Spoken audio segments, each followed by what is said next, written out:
이 시간 하나님께서 오늘 아침 우리에게 주실 말씀은 신약성경 에베소서 4장 22절부터 30절 말씀입니다. 그 가운데 22절부터 24절 말씀을 저와 여러분이 함께 하나님 말씀을 봉독하도록 하겠습니다. 시작. 너희는 유혹의 욕심을 따라 썩어져가는 구습을 쫓는 옛사람을 벗어버리고 오직 심령으로 새롭게 되어 하나님을 따라 의와 진리의 거룩함으로 지으심을 받은 새 사람을 입으라. 아멘. 제가 아주 어렸을 때 해마다 이 추석이나 설날과 같은 명절이 되면 저의 어머니가 늘 저에게 아주 값비싼 그리고 좋은 새 옷을 사주시곤 했던 기억이 납니다. 제가 어렸을 때는 상당히 부유한 집안에서 태어나서 부유하게 어린 시절을 자랐습니다. 그래서 뿐만 아니라 이런 명절 때뿐만 아니라 특별한 날이면 어김없이 저에게 옷을 사 입히시고는 저를 바라보시고 아주 흐뭇한 표정을 지으시곤 했던 것이 생각이 납니다. 어떤 때는 한복을 사 입히셨고 또 어떤 때는 어린아이에게 정장을 사서 입히기도 하셨습니다. 40여 년 전에 저의 그 초등학교 입학식 사진을 보면 사진이 두 장인데요. 하나는 체육복 비슷한 옷을 입고 찍은 사진이 있고 또 정장에 양복과 같은 정장에 넥타이를 맨 사진이 있습니다. 이유인즉슨 저희 어머니가 너무 사업에 바쁘셔서 입학식에 못 왔는데 저희 형수님이 저에게 체육복 비슷한 옷을 입히고 가서 사진을 찍었습니다. 그 모습을 본 저희 어머니가 대노하셔서 아주 비싼 옷을 입혀서 다시 사진을 찍었던 기억이 생생합니다. 양복에 넥타이를 맬 정도였으니 얼마나 저희 어머니가 저를 사랑했던 것을 여러분은 아마 짐작하실 겁니다. 그러면 저는 그 옷을 입고 뭣도 모르고 매우 신나고 행복해했던 것으로 기억합니다. 사실 사람에게 옷이란 매우 중요하지 않습니까? 우리는 사람이 어떤 옷을 입고 있느냐에 따라서 그 사람이 어떤 직업을 가졌는지, 어떤 생각을 하고 있는지, 어떤 삶을 사는지 대략 추정할 수 있습니다. 저와 여러분이 셜록 홈즈와 같은 탐정 또는 수사관이 아니라 할지라도 저와 여러분은 대충 그 사람이 입고 다니는 옷을 보면 어떤 사람일지를 추측할 수 있죠. 디모데전서 2장 9절에서 바울은 이렇게 말합니다. 또 이와 같이 여자들도 아담한 옷을 입으며 염치와 정절로 자기를 단장하고 라고 했습니다. 사도 바울은 성도들이 입어야 할, 특별히 여자들이 입어야 할 육신적인 옷과 영적인 옷을 동시에 언급하고 있는 것이죠. 사실 옷이란 상황과 시간과 장소에 따라 갖추고 입어야 할 것입니다.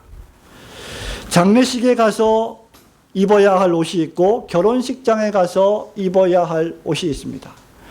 결혼식장에 여러분이 시커먼 양복과 시커먼 넥타이를 맨다면 예의가 아닐 것입니다. 반면에 장례식장에 갈 때 하얀 양복을 입고 하얀 넥타이를 매는 것 역시 예의가 아닐 것입니다.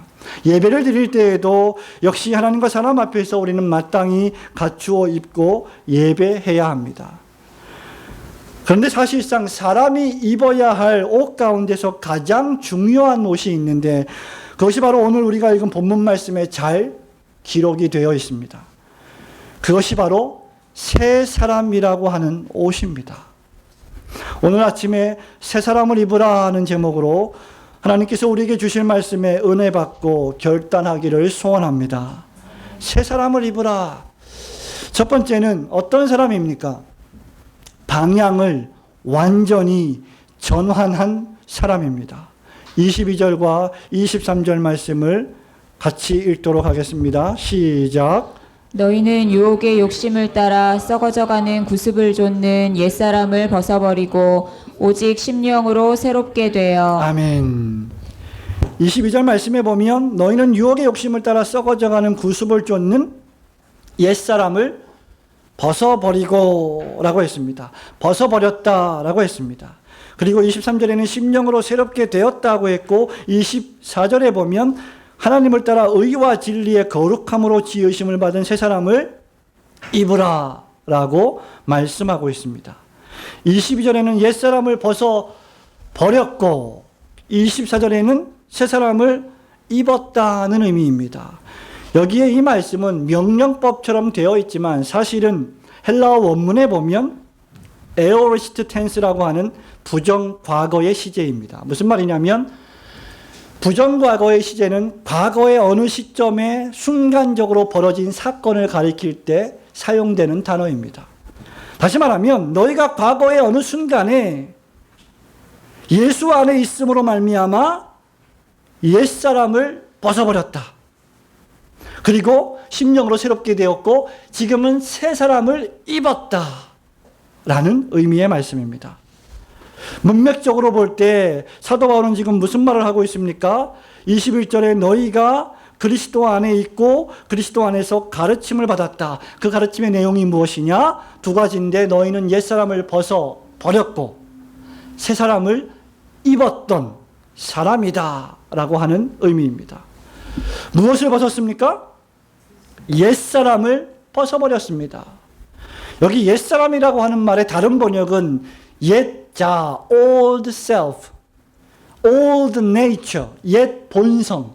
저와 여러분이 예수 그리스도 안에 있기 전에 가지고 있었던 옛자, 옛 본성을 가리킵니다.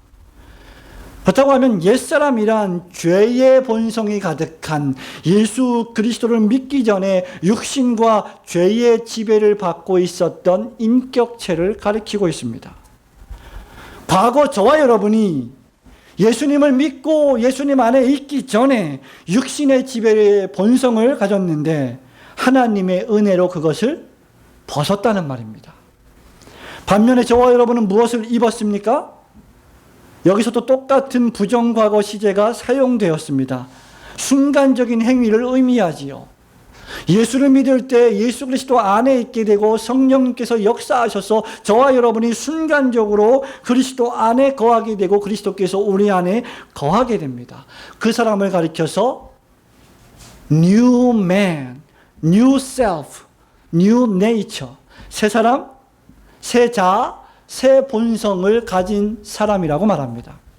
다시 말하면 성령님께서 지배하시고 다스리시는 새로운 인격체를 가리킵니다. 이것은 그리스도 안에 있는 신자의 특징입니다. 고린도후서 5장 17절에서 사도 바울이 뭐라고 말합니까? 그런즉 누구든지 그리스도 안에 있으면 어떤 피조물이라고 했죠? 새로운 피조물이라. 보라, 이전 것은 지나갔으니 새 것이 되었도다. 더 이상 너희들은 과거의 사람이 아니다. 옛 사람이 아니다. 옛 본성에 속한 자가 아니다. 마귀에 속한 자가 아니다. 사단에 속한 자가 아니다. 이제는 완전히 변화되었다. 새롭게 되었다. 방향을 바꾸었다. 라고 하는 의미입니다. 23절 말씀을 보십시오. 그것이 바로 심령으로 새롭게 되었다고 하는 의미입니다. 새 사람은 어떤 사람입니까? 방향을 완전히 바꾸어 버린 사람을 가리킵니다. 되돌아갈 수 없도록 신분과 지위가 법적으로 완전히 변해버린 사람입니다. 과거에는 사단과 마귀의 종이었는데 지금은 그리스도와 하나님의 종으로 완전히 바뀌어버린 사람을 가리킬 때 사용되는 용어입니다. 저와 여러분은 돌이킬 수 없는 변화를 체험한 사람들입니다. 저와 여러분의 이름이 무엇입니까? 신자입니다. 성도입니다. 그리스도인입니다.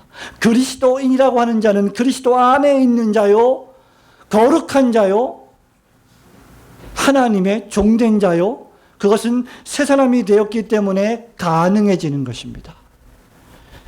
새 사람이 되었기 때문에 더욱더 새 사람을 입으라고 하는 말입니다. 사랑하는 성도 여러분, 참된 신자는 다시는 옛사람의 모습으로 돌아가서는 안 되는 존재라는 말씀입니다. 저와 여러분이 한 번 예수 믿고 한 번 은혜를 체험하고 한 번 그리스도의 십자가를 경험하고 한 번 천국과 지옥이 있음을 확신했다면 다시는 그러한 것이 없는 것처럼 행동하는 사람으로 돌아가서는 안 된다는 말입니다. 이 세상에는 신자와 비신자, 그리스도인과 비그리스도인만 있습니다. 육적인 그리스도인은 존재하지 않습니다.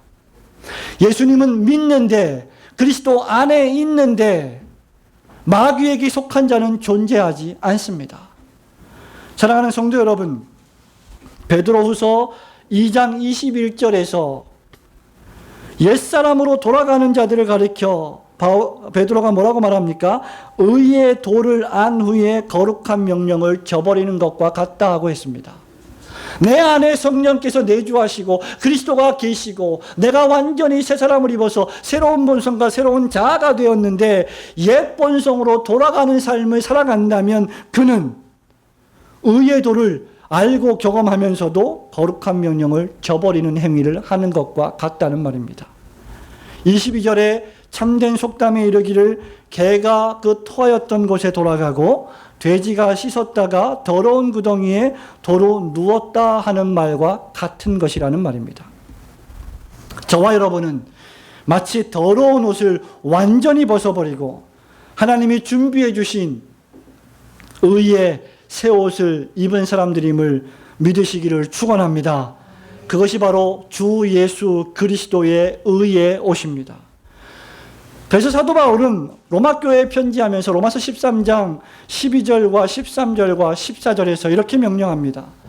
밤이 깊고 낮이 가까웠으니 그러므로 우리가 어두움의 일을 벗고 빛의 갑옷을 입자. 낮에와 같이 단정히 행하고 방탕하거나 술 취하지 말며 음란하거나 호색하지 말며 다투거나 시기하지 말고 오직 주 예수 그리스도로 옷 입고 정욕을 위하여 육신의 일을 도모하지 말라. 주 예수 그리스도로 옷을 입고 육신의 일을 도모해서는 안 되는 자가 바로 신자입니다. 사도 바울이 바로 이 일의 경험자가 아닙니까?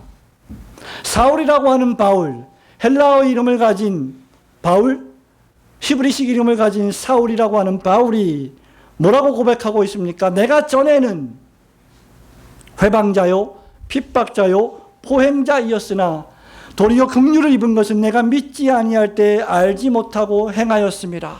디모데전서 1장 13절입니다. 그리고 디모데후서 1장 10절과 11절에서 이렇게 말합니다. 이제는 우리 구주 그리스도 예수의 나타나심으로 말미암아 나타났으니 저는 사망을 패하시고 복음으로써 생명과 썩지 아니할 것을 드러내신지라. 내가 이 복음을 위하여 반포자와 사도와 교사로 세우심을 입었노라. 전에는 회방자요, 핍박자요, 포행자, 즉 그리스도의 복음에 반대되는 삶을 살았고 하나님을 대적하는 삶을 살았지만 그런 방향으로 열심을 내고 달려갔지만 교회를 핍박하고 그리스도인들을 핍박하는 삶에 열심을 내고 충성을 다했지만 이제는 완전히 방향을 바꾸어서 하나님의 은혜를 체험하고 하나님을 믿고 그리스도를 영접한 다음에는 복음을 전하는 반포자와 설교자와 사도와 교사로 세우심을 입었다. 사랑하는 성도 여러분, 인생에서 중요한 중요도를 따지자면 속도가 아니라 방향입니다. 저는 얼마 전에 한국에서 몇 대 볼 수 없는 아주 명품차, 고가의 외제차 페라리가 제 앞을 질주하는 모습을 본 적이 있습니다. 고속도로에서 9분 도로이고 왼쪽에서 오른쪽으로 많이 급격하게 휘어있는 도로가 전방에 나옴에도 불구하고 그 페라리는 그 명품차의 속도를 자랑하듯이 부앙 소리를 내며 엄청난 속도로 달렸습니다. 아주 비싼 차는 저렇게 달려도 지장 없이 우회전을 할 수가 있겠구나라고 생각했지만 그 차는 여지없이 가드레일을 수십 미터 들이받고 간신히 오른쪽 길에 세워지는 모습을 보았습니다. 수억 원짜리 명품차를 타고 수없이 많은 차를 추월하며 엄청난 속도로 달리는 것이 중요하겠습니까? 그 방향이 잘못되어 있다면 그 자동차는 사고를 당하게 되고 그 인생은 죽음을 맞이할지 모르는 것입니다. 성도 여러분, 중요한 것은 얼마나 빨리 달리느냐가 아니라 어디로 달리냐입니다.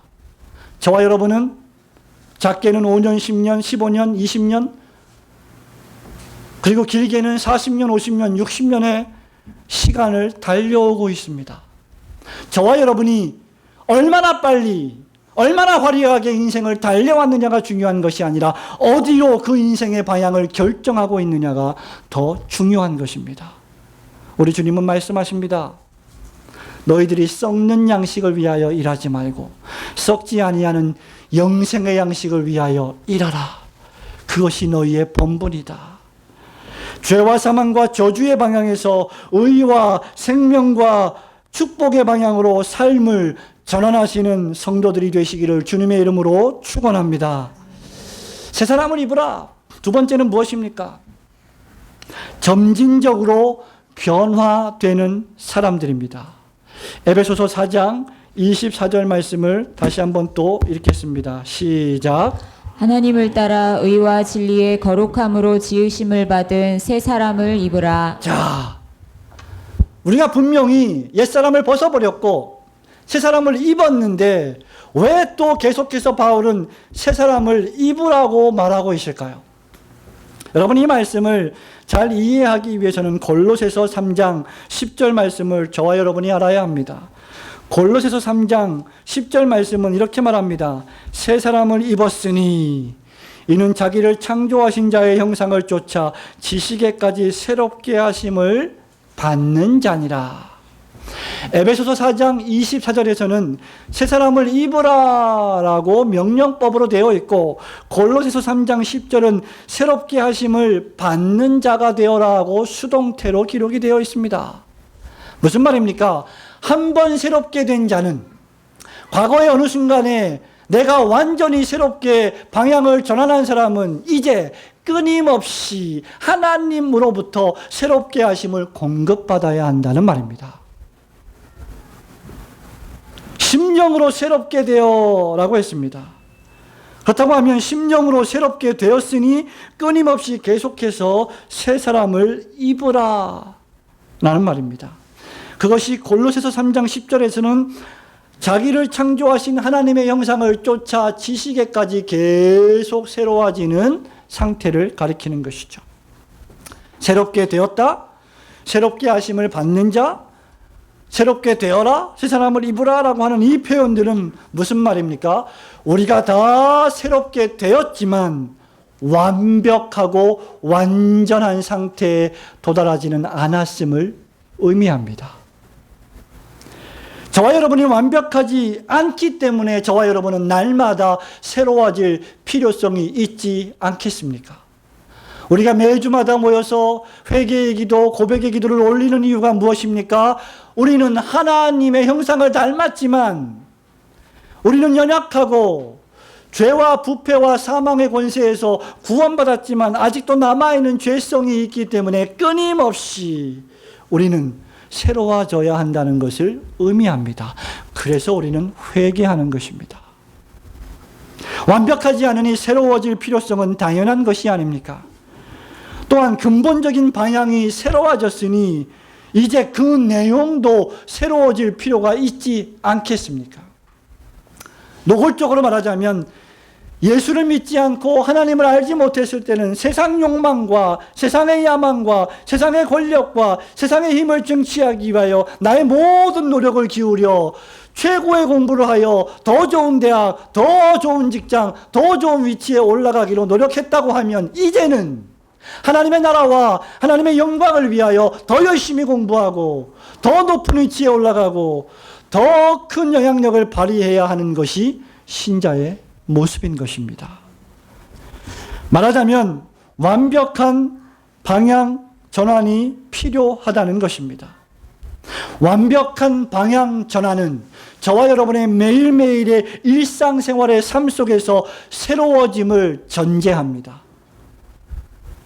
여러분이 방향이 전환되어 있는 사람이냐 아니냐를 증명할 수 있는 방법은 무엇이냐? 여러분의 일상생활이 그 방향 전환한 사람으로 살아가고 있느냐에 달려 있다는 것입니다. 그래서 새롭게 하심을 입은 자처럼, 골로새서 3장 10절에 있는 말씀처럼 새롭게 하심을 입은 자처럼 계속해서 새롭게 되어야 한다는 것입니다. 고3 수험생 여러분, 정신을 차리세요. 여러분이 영어 공부를 할 때 분사가 무엇인지 알죠? 분사가 무엇입니까? 끊임없이 계속되는 상태를 가리킵니다. 여기 골로새서 3장 10절에 새롭게 하심을 입은 자가 되어라, 새롭게 하심을 입으라라고 하는 이 동사는 분사로 기록이 되어 있습니다.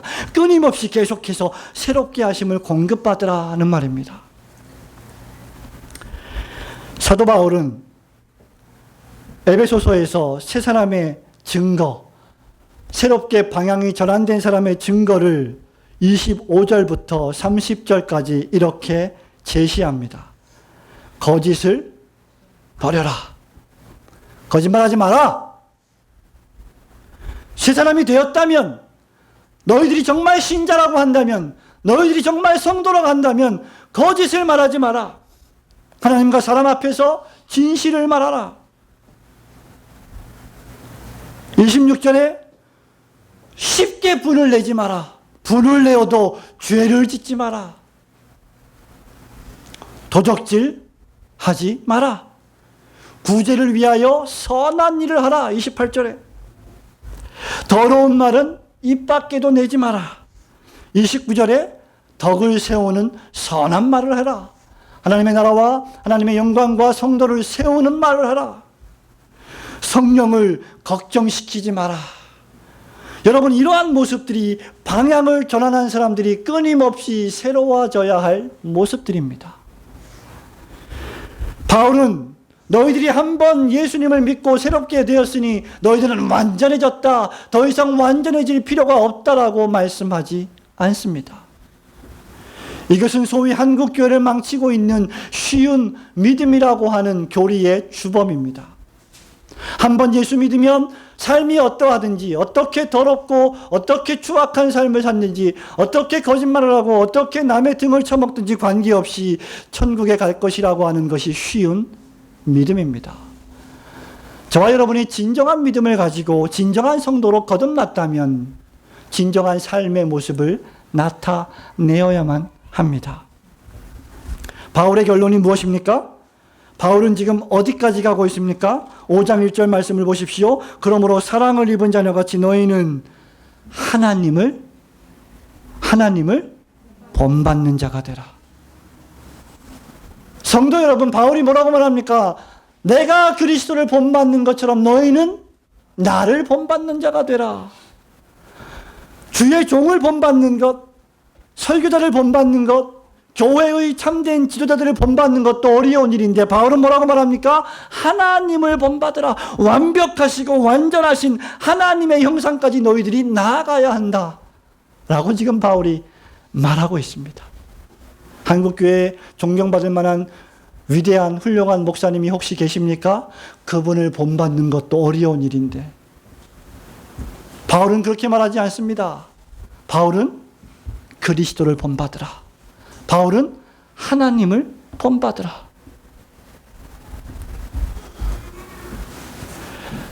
운동을 하시는 여러분, 운동을 하면 지켜야 할 에티켓이 많습니다. 저는 한동안 우리 장로님도 그렇지만 테니스를 오랫동안 쳤는데요. 테니스를 치는 운동하는 선수들 또 아마추어 분들이 종종 하는 말이 있습니다. 복장이 서티러브다. 복장이. 서티러브란 말이 뭔 말인지 아시죠? 두 점을 먼저 딴 겁니다. 복장을 갖춰 입고 경기장에 들어오는 것이 서티러브다. 어느 운동이든 지켜야 할 안목의 규칙이 있습니다. 그 규칙을 깨면 그는 마땅한 대우를 받지 못합니다. 테니스를 치러 오면서 러닝 셔츠를 입고 온다면 그는 대우를 받지 못할 것입니다. 운동을 하기 전에 다른 선수와 경기를 하기 전에 반드시 경기에 합당한 복장을 갖추어야 합니다. 그것이 예의이고 에티켓입니다. 그리스도인은 어떤 사람입니까? 복장을 갖춘 사람입니다. 어떤 복장 말입니까? 예수 그리스도의 의의 옷으로 새롭게 된 사람 말입니다. 그렇다면 마땅히 그 복장에 합당한 행위를 나타내어야 하지 않겠습니까? 여러분, 일반 운동 경기에서는 복장을 갖추었어도 실력이 형편없는 사람이 있습니다. 복장을 보면 진짜 이영택 선수 같아요. 복장만 놓고 보면 가장 유명한 로저 페더러 같은 선수 같습니다. 그런데 실제 게임을 해보면 게임이 진행이 안 될 정도로 정말 실력이 없는 선수가 있습니다. 그러나 그렇다고 해서 그 사람이 죽음과 삶을 갈라놓는 치명적으로 중대한 문제가 되지는 않습니다. 그러나 신앙생활의 경우는 다릅니다. 내가 나의 삶에 점진적인 변화가 있는지는 나의 운명을 결정지을 중대한 증거가 되기 때문입니다. 과연 내가 방향을 전환한 사람으로서 하나님을 사랑하고 주의 몸된 교회를 사랑하고 주의 몸된 교회에 속한 하나님의 백성들을 뜨겁게 사랑하고 그들을 권면하고 있는가를 저와 여러분은 늘 점검해야 합니다. 또다시 반복하여 말씀드립니다. 혹시 여러분 가운데 아직 방향을 바꾸지 못했다면 이제는 방향을 바꾸시기를 주님의 이름으로 축원합니다. 하나님을 믿지 않는 자가 있다면 하나님을 믿는 방향으로 발걸음을 옮기시기를 축원합니다. 믿음이 없다고 하면 하나님 저에게 믿음을 달라고 기도해야 합니다. 하나님이 믿어지지 않는다면 하나님 정말 하나님이 계시다면 나에게 믿음을 허락하여 주십시오라고 간구해야 합니다. 왜냐하면 그것만큼 저와 여러분의 이 유한한 인생 그리고 이 유한한 인생에서 결정될 무한한 우리의 인생을 결정할 유일한 생애 기회이기 때문입니다. 그리고 이제 여러분들이 방향을 바꾸었다면 이제 계속해서 그 방향으로 달려가시기를 주님의 이름으로 축원합니다. 누가복음 9장 62절에서 예수님이 이렇게 말씀하시죠. 손에 쟁기를 잡고 농사를 짓는 자가 뒤를 돌아본다면 하나님의 나라에 합당치 아니하다. 창세기 19장 26절에서 롯의 아내는 하나님의 명령의 말씀을 무시하고 소돔과 고모라를 떠나라 라는 말씀을 무시하고 뒤를 돌아보다가 그만 소금 기둥이 되고 말았습니다.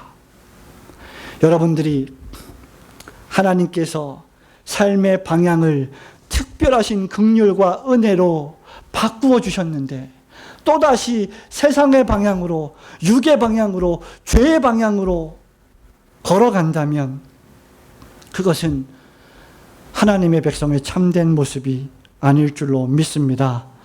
여러분들의 삶의 방향을 세상에서 하나님의 나라로 죄인된 삶에서 의인된 삶으로 불신자에서 신자로 바꾸었다면 방향이 바꾸어진 성도의 삶을 살아내시기를 주님의 이름으로 축원합니다. 마지막 세 번째는 무엇입니까? 새 사람을 입으라. 하나님의 형상을 따라 새로워지는 사람을 가리킵니다. 24절 말씀을 다시 한번 읽습니다. 시작. 하나님을 따라 의와 진리의 거룩함으로 지으심을 받은 새 사람을 입으라. 그 새 사람의 핵심 목표와 주체가 누구십니까? 하나님을 따라. 5장 1절에 하나님을 본받는 자가 되고, 골로새서 3장 10절에 자기를 창조하신 자의 형상을 쫓아 라고 했습니다. 말하자면 신자의 목표는 하나님의 형상의 회복입니다. 그 목표는 골로새서 3장 1절에 있는 말씀처럼 너희가 그리스도와 함께 다시 살리심을 받았으면 위의 것을 찾으라. 그 위에는 그리스도께서 하나님 우편에 앉아 계시느니라. 히브리서 12장 1절과 2절에서 바울은 이렇게 권면합니다. 이러므로 우리에게 구름같이 둘러싼 허다한 증인들이 있으니 모든 무거운 것과 얽매이기 쉬운 죄를 벗어버리고 인내로서 우리 앞에 당한 경주를 경주하며 믿음의 주요 또 온전케 하시는 이인 예수를 바라보자. 한번 따라합시다. 예수를 바라보자. 예수를 바라보자. 저는 그 앞에 있는 즐거움을 위하여 십자가를 참으사 부끄러움을 개의치 아니하시더니 하나님 보좌 우편에 섰느니라고 했습니다. 저와 여러분의 최종 목표는 그리스도를 닮아가는 것입니다. 하나님을 닮아가는 것입니다. 그러한 사람은 어떤 삶을 삽니까? 땅의 것을 찾지 않습니다. 골로새서 3장 2절에 위의 것을 생각하고 땅의 것을 생각지 말라. 3장 8절에 모든 분과 악의와 회방과 부끄러운 입의 말을 다 벗어버리라. 9절에 거짓말을 하지 말라. 여러분, 육적인 것, 세속적인 것, 죄악적인 것, 탐욕적인 것, 이 모든 것들을 버리는 것이 하나님을 닮아가는 것입니다. 사도 요한은 요한일서 2장 16절에서 이러한 것들을 가리켜 유명한 말씀으로 이렇게 얘기했습니다. 육신의 정욕, 안목의 정욕, 이생의 자랑. 하나님과 관계없는 자랑들, 하나님과 관계없는 모든 욕심들, 그것이 바로 옛사람이 의미하는 바입니다. 사랑하는 성도 여러분, 바울은 로마서 7장 5절에서 이렇게 말합니다. 우리가 육신에 있을 때에는 율법으로 말미암은 죄의 정욕이 우리 지체 중에 역사하여 우리로 사망을 위하여 열매를 맺게 하였더니. 에베소서 4장 22절에 뭐라고 말합니까? 유혹의 욕심을 따라 썩어져가는 구습을 쫓는 옛사람을 벗어버리고. 칼빈 신학교의 조지신학 교수인 안토니 후쿠마 교수는 이렇게 옛사람을 벗어버리고 새사람을 입는 상태를 가리켜서 죄나 불신앙이 완전히 불가능해지는 상태까지 새로워지는 것이라고 주석했습니다. 이것이 우리의 신자의 성화 생활의 종착역이 되어야 합니다. 그렇게 되기 위해서 저와 여러분은 부단히 예수님을 닮아가는 성화의 삶을 살아야 합니다. 그리스도께서 재림하실 때 우리에게 약속된 복은 전적으로 완전히 그리스도를 닮게 된다는 것입니다. 성도 여러분, 하나님을 닮는다는 것, 그리스도를 닮아간다는 것이 무엇을 의미합니까? 너무 추상적이지 않습니까? 그렇지 않습니다. 그리스도는 어떠한 삶을 사셨습니까? 그리스도께서는 철저하게 하나님 아버지를 사랑하고 당신의 백성들을 아끼고 사랑하셨습니다. 위로는 하나님 아버지께 순종하시고 아래로는 죄인들의 구주가 되셨습니다. 그분이 짊어지신 십자가는 그래서 하나님의 사랑이자 하나님의 능력이 되었던 것입니다. 그렇다고 하면 심령으로 새롭게 된 그리스도인 역시 예수님을 닮는 삶을 살아야 합니다. 위로는 마땅히 경배해야 할 하나님을 경배하고, 옆으로는 우리의 동료 그리스도인들을 아끼고 사랑하며 세상에 있는 사람들을 사랑하여 그들에게 복음을 전하는 것이 하나님을 닮아가는 삶의 단순한 모습입니다. 이 말을 한마디로 하면 이타적인 삶이라고 할 수 있을 것입니다. 필요하다면 그리스도 예수처럼 죽기까지 자기 자신을 낮추고 복종하는 삶이어야 합니다. 남편은 아내를 아끼고 사랑하고, 아내는 남편을 존경하고 순종하는 것이 하나님을 닮아가는 것입니다. 부모는 자녀를 사랑하고, 자녀들은 그런 부모님에게 마땅히 순종하는 것이 하나님을 닮아가는 것입니다. 새로운 사람은 그렇게 살아야 합니다. 목사는 성도들을 자기 몸같이 아끼고 사랑하며 돌보고 양떼를 위하여 절제하고 삼가야 합니다. 가르침을 받는 성도들은 각각 자기의 짐을 지고 말씀을 가르치는 자와 모든 좋은 것을 함께하며 그들에게 순복하고 존경해야 합니다. 이런 삶의 실천이 삶 속에서 하나님의 형상을 따라 날마다 새로워지는 모습입니다. 저와 여러분이 하나님의 형상을 따라 날마다 새로워지는 성도들이 되시기를 주님의 이름으로 축원합니다. 사랑하는 성도 여러분, 말씀을 맺습니다. 구라파의 탕자였다가 하나님을 만나 회심하여 고백록과 전무후무한 하나님의 도성이란 책을 쓴 성 어거스틴은 사람의 영혼 속에 있는 의지를 마부의 명령을 기다리는 말에 비유하며 이렇게 쓴 적이 있습니다. 하나님께서 그 말에 올라타시면 그는 온유하시고 숙련된 마부이시니 말을 적절히 인도하시고 너무 천천히 가지 않도록 박차를 가하시고 너무 빠르지 않도록 고삐를 당기시며 너무 거칠게 달리지 않도록 제어하시고 갑자기 멈추어 서면 재촉하셔서 달리게 하시고 그리하여 올바른 길로 인도하신다. 그러나 마귀가 안장 위에 오르면 어리석고 방자한 기수처럼 바른 길에서 멀리 벗어나도록 난폭하게 마구 달리게 하고 도랑에 빠뜨리기도 하고 벼랑에서 뒹굴게도 하고 때리고 괴롭혀 고집을 부르게 하고 난폭하게 만드는 것이다. 여러분, 하나님께서 우리의 영혼의 안장에 좌정하시면 그가 바로 새로운 사람인 줄 믿으시기를 축원합니다. 마귀가 우리의 영혼의 심장에 좌정하고 있다면 그는 옛사람의 모습을 살고 있는 사람인 것입니다. 그렇다고 하면 옛사람은 마귀가 안장 위에 올라앉은 상태의 사람이지요. 새로운 사람은, 새로운 자아를 가지고 새로운 본성을 가진 새 사람은 하나님께서 저와 여러분의 인생의 안장인 심령의 주인이 되신 상태의 사람입니다. 그렇다면 결론은 하나입니다. 하나님께서 저와 여러분의 심장에 좌정하시다면 끊임없이 우리 속에 남아있는 옛 본성의 유혹을 끊어버리고 새로운 본성의 주인 되시는 하나님의 영과 하나님의 말씀에 순종하는 삶을 살아야 하는 것입니다. 매사에 하나님의 음성과 법도에 귀를 기울이고 순종함으로 하나님께 영광을 돌리시는 성도님들이 되시기를 주님의 이름으로 축원합니다.